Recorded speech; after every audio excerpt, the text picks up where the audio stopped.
Success for life YouTube channel में। जय हिंद, जय हिंदी।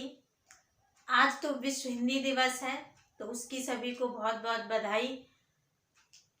अंग्रेजी भाषा हमारी ज़रूरत बन गई है, तो हम ये तो नहीं कहेंगे कि आप अंग्रेजी से दूर रहिए। अवश्य अंग्रेजी सीखिए, अंग्रेजी पढ़िए, अंग्रेजी के नॉवल पढ़िए, अंग्रेजी साहित्य भी पढ़िए, अन्य भाषाएं भी पढ़िए, लेकिन इस बात को याद रखते हुए कि हिंदी हमारी मातृभाषा है, ये हमारी है, वो हमारी ज़रूरत है, वो हमारे काम के लिए एक आवश्यकता है, इसलिए हमें अंग्रेजी सीखना है। लेकिन हिंदी हमारी मातृभाषा है, इसको भुलाना नहीं है, इस पर हमें हमेशा गर्व करना है। लोग अंग्रेजी बोलकर गर्व महसूस करते हैं, उन्हें लगता है कि हम अंग्रेजी बोल रहे हैं तो हम एजुकेटेड दिख रहे हैं, लेकिन आप हिंदी बोलकर भी एजुकेटेड दिख सकते हैं। हिंदी बोलकर भी आप अपने आप को गौरवान्वित कर सकते हैं। तो हिंदी, आज विश्व हिंदी दिवस है, आप हिंदी को अपने हृदय में उतारें और हिंदी के लिए खुद को प्रतिबद्ध करें। इसलिए नहीं कि आपका ऑप्शनल हिंदी है, इसलिए नहीं कि आप की मजबूरी हिंदी पढ़ना है, नहीं, आप शौक से पढ़िए, अपनी चीज़ों को जानिए।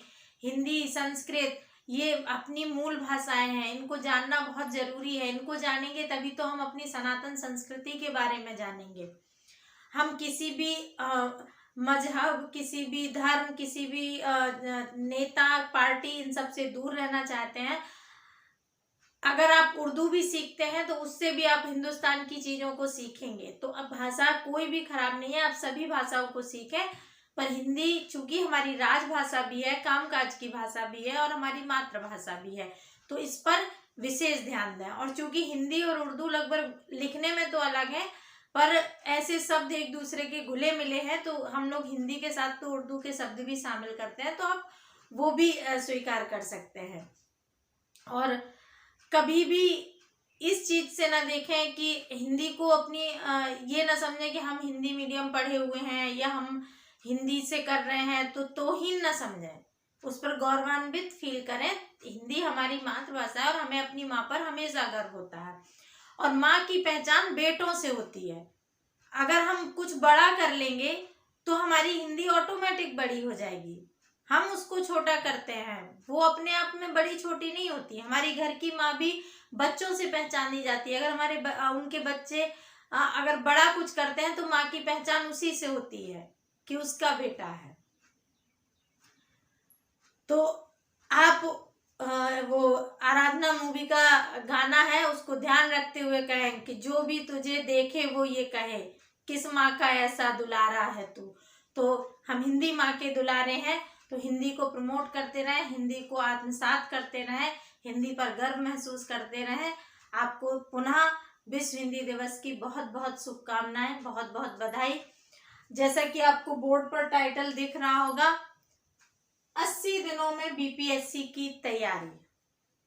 आप सोच रहे होंगे कि मैम 80 दिनों में बीपीएससी की तैयारी कैसे करा रही हैं? मैं नहीं करा रही हूँ, आपको करनी है। मैं बस बता रही हूँ, आप देख लीजिए कि मैं कैसे बता रही हूँ। यदि एग्जाम अप्रैल में होता है, प्री, हम एज्यूम करके चल रहे हैं कि एग्जाम अप्रैल में होगा, और एज्यूम का ऐसी हवा है कि निश्चित तौर पे कहा जा रहा है कि एग्जाम अप्रैल में ही होगा।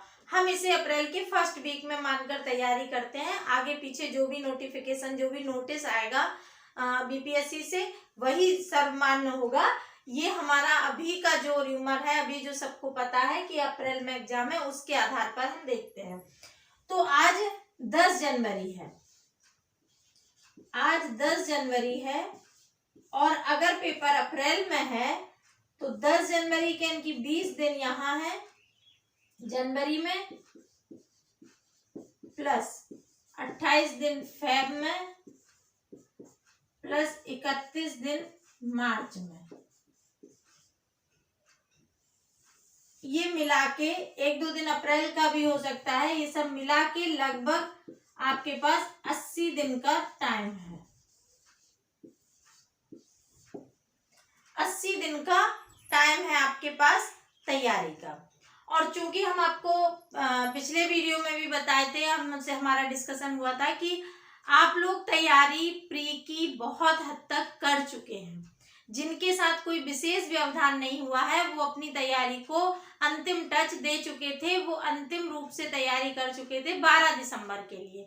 फिर एग्जाम 23 जनवरी को होना था, तो बची कुची तैयारी दिसंबर लास्ट तक और भी हो गई थी उनकी। तो प्री की तैयारी आप लोगों की, हम ऐसा मान के चलते हैं कि आप 12 दिसंबर के हिसाब से कर रहे थे, इसलिए आपकी तैयारी पर्याप्त हो चुकी है। हाँ, चूंकि हम मनुष्य, हमारी भूलने की प्रवृत्ति होती है, तो रिवीजन आवश्यक है। आप कितनी भी तैयारी कर ले, अगर रिवीजन नहीं होगा तो आप पुरानी चीजें भूल जाएंगे।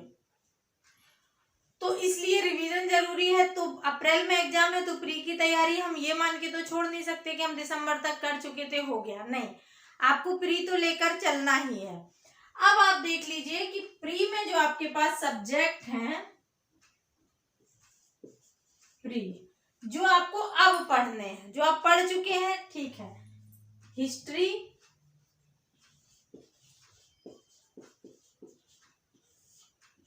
इतिहास, राज व्यवस्था,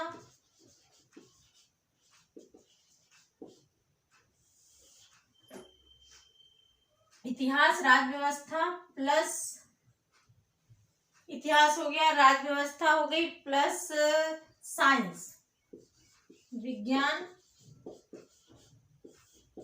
plus current affairs, plus Bihar special.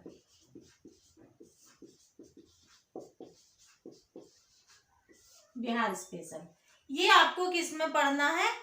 Pre में पढ़ना है। ये सिलेबस नहीं है, आपको ज्योग्राफी भी पढ़ना है, आपको इकोनॉमी भी पढ़ना है, लेकिन ये आपका अभी जो तैयार करना है, ये इंपॉर्टेंट टॉपिक है जो अब आपको रिवीजन करने हैं। ज्योग्राफी में क्या है कि चूंकि इंडियन ज्योग्राफी से 1-2 क्वेश्चन आते हैं, 1-2 कह रही हूँ, वर्ल्ड ज्योग्राफी से 1-2 क्वेश्चन आते हैं, इंडियन से 7-8 क्वेश्चन आते हैं, मिला जुला के 10-12 क्वेश्चन से ज्यादा ज्योग्राफी से नहीं आते। तो आप जितनी तैयारी कर चुके हैं उसका रिवीजन कर लें, प्लस पुराने पेपर लगाते रहें। पुराने आए हुए पेपर या कोई भी प्रैक्टिस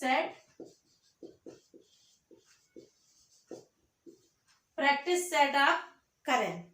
ये प्री के लिए आपको पढ़ना है। अभी मैंने ये नहीं बताया किस तरह पढ़ना है, अभी ये बताया ये आपको पढ़ना है। इकोनॉमी और ये बजट, ये सब आपका करंट में आ जाएगा जो आपको पढ़ना है। मेंस में, चूंकि मेंस की ज्यादा तैयारी तो प्री के बाद होगी, अभी जो टाइम बचा है 80 दिन का, इसमें मेंस में आपको क्या पढ़ना है? हिस्ट्री पढ़ना है। हिस्ट्री में आपको जैसे ट्रेडिशनल पोर्शन रहता है, इसलिए हिस्ट्री का रिवीजन आपको करना है। पॉलिटी का रिवीजन करना है आपको, हिस्ट्री पॉलिटी प्लस ज्योग्राफी, ये पार्ट आपको मेंस में पढ़ना है। हिस्ट्री, पॉलिटी, ज्योग्राफी, और यहां भी आप जोड़ सकते हैं बिहार स्पेशल।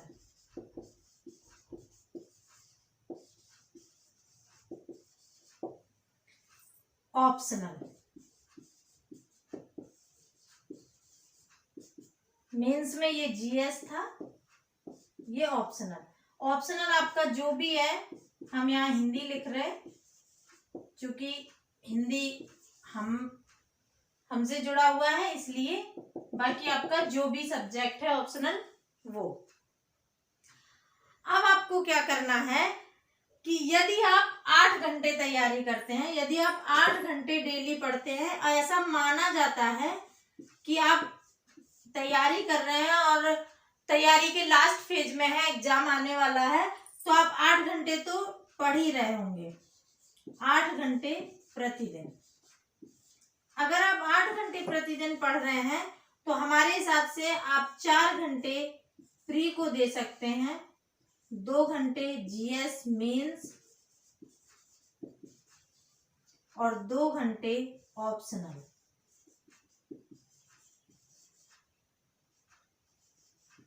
इन दोनों में आपको आंसर राइटिंग भी करनी है। सेल्फ करें, किसी के साथ करें, ग्रुप में करें, जैसे भी करें, आंसर राइटिंग करते रहें। अभी टाइम है तो हफ्ते में 1-2 जो भी आपसे पॉसिबिलिटी हो लिखते रहें और 2-2 घंटे पढ़ते रहें। इस टाइम को आप ऊपर नीचे कर सकते हैं किस आधार पर।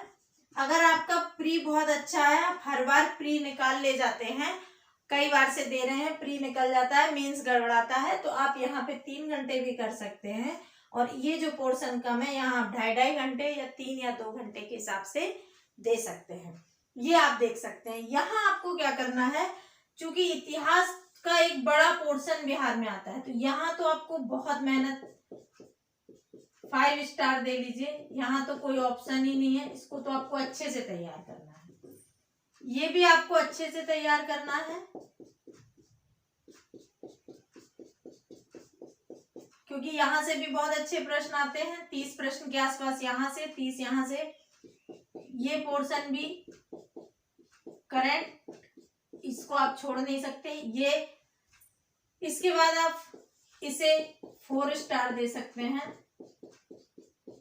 और इस 4 स्टार में आप जीव विज्ञान को अधिक महत्व दें। जीव विज्ञान जो पहली बार तैयारी कर रहे हैं वो भी।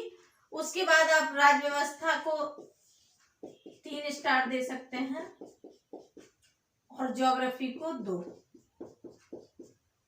प्रैक्टिस सेट लगाते रहें। इकोनॉमी और ये सब तो करंट में, आपका बजट और ये सब करंट में चला जाएगा। साइंस एंड टेक का भी अगर कोई प्रश्न आता है तो वो करंट में चला जाएगा।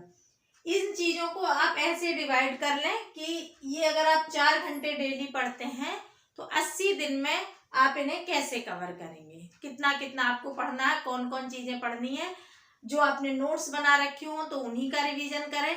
अगर आप कोई बुक पढ़ रखे हैं तो बार बार बुक ना बदलें, जो बुक आप पढ़ रहे हैं उन्हीं को पढ़ें।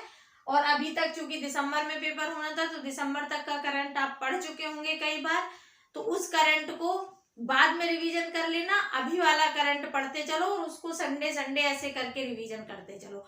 पुराना रिवीजन करना मत भूलना, क्योंकि अगर पुराना रिवीजन नहीं होगा तो तैयारी का कोई मतलब नहीं है। और जब भी तैयारी करो तो एक चीज का ध्यान रखना, हमेशा रिवीजन बहुत अनिवार्य है। खासतौर से जब प्री के तो इतने फैक्ट्स आते हैं कि आपको रिवीजन करना ही है। तो आप देख लीजिए कि आज का जो पढ़ा हुआ है वो कल जब आप नया पढ़ें तो इस पुराने को भी साथ पढ़ें, क्योंकि ये आपका पढ़ा हुआ होता है तो इसको पढ़ने में समय कम लगता है, आपकी रीडिंग जल्दी हो जाती है। तो इस तरह आप 80 दिनों में प्री के साथ साथ मेंस लेकर और ऑप्शनल लेकर तैयारी कर सकते हैं। अगर आपकी तैयारी अच्छी हो चुकी है तब। अगर आप आज सोच रहे हैं तैयारी करने का, तब तो फिर आप प्री ही पढ़िए, क्योंकि फिर तो अब इतना समय बचा नहीं है कि आप 2 महीने में प्री और मेंस सब कर पाए। अगर आपने अभी तक नहीं पढ़ा है, अब सोच रहे हैं पढ़ने का, तब तो फिर प्री ही पढ़िए, प्री निकालिए, फिर मेंस का देखा जाएगा जो होगा।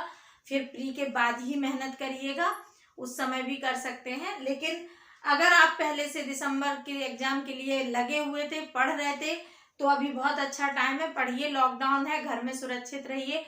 पूर्णतः लॉकडाउन नहीं है पहले की तरह, लेकिन फिर भी आप मान के चलिए कि लॉकडाउन है, चूंकि तीसरी लहर सुन रहे हैं, पहली से ज्यादा खतरनाक है, दूसरी से ज्यादा तेज है। आप अपना बचाव करिए, आसपास के लोगों का बचाव करिए, बिना किसी कारण बाहर निकलने से बचिए और अपनी तैयारी को अंतिम जामा पहनाइए। ये एक अंतिम टच होगा जो आपको तैयारी पे ले जाएगा। और ये जो 2-2 घंटे आप ऑप्शनल और जीएस को देंगे मेंस के लिए, ये आप जब मेंस देंगे तो आपके लिए बहुत अच्छी तैयारी करवाएगा। या अगर आप यहाँ याद नहीं करना चाहते, मत करिए। मेंस के लिए आप खाली नोट्स तैयार कर लीजिए, इस बीच में लिखते रहिए, तो आपके पास एक कंपाइल नोट्स होगा, जिससे आप आफ्टर पीटी सिर्फ नोट्स ही नोट्स पढ़ते रहेंगे तो आपका तैयार हो जाएगा।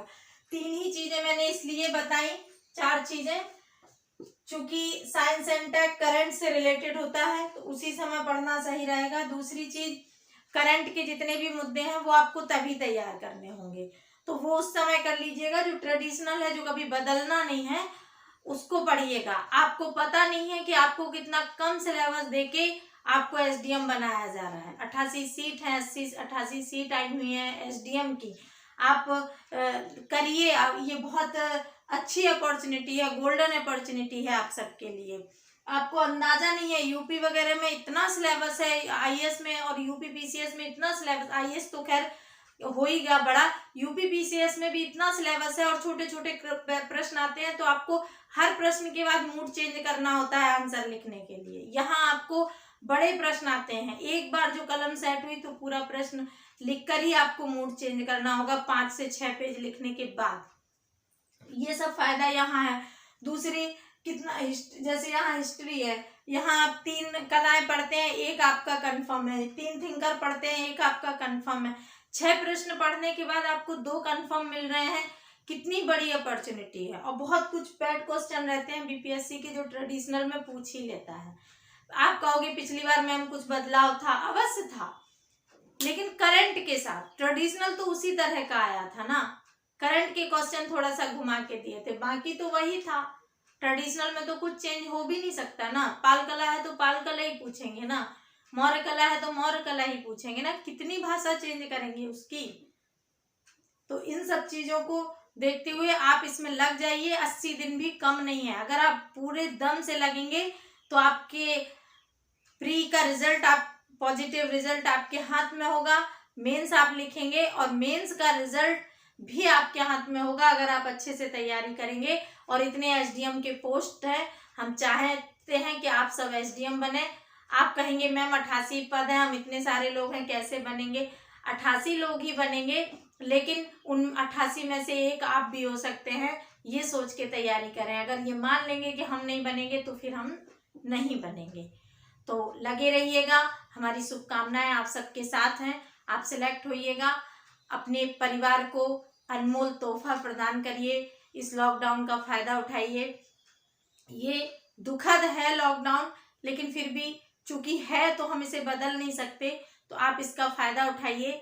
इससे जो इसमें अपने आप को झोंक दीजिए, टाइम दीजिए, तैयारी करिए, सिलेक्शन पाइए। हमारी शुभकामनाएं, बार बार हम आपको शुभकामनाएं देते हैं, आप लोग सफल हों। और हमारा चैनल अगर आपने सब्सक्राइब नहीं किया है तो इसे सब्सक्राइब कर लीजिएगा। अगर आपको पसंद आए तो औरों को भी जोड़िएगा, शेयर करिएगा। बहुत बहुत धन्यवाद।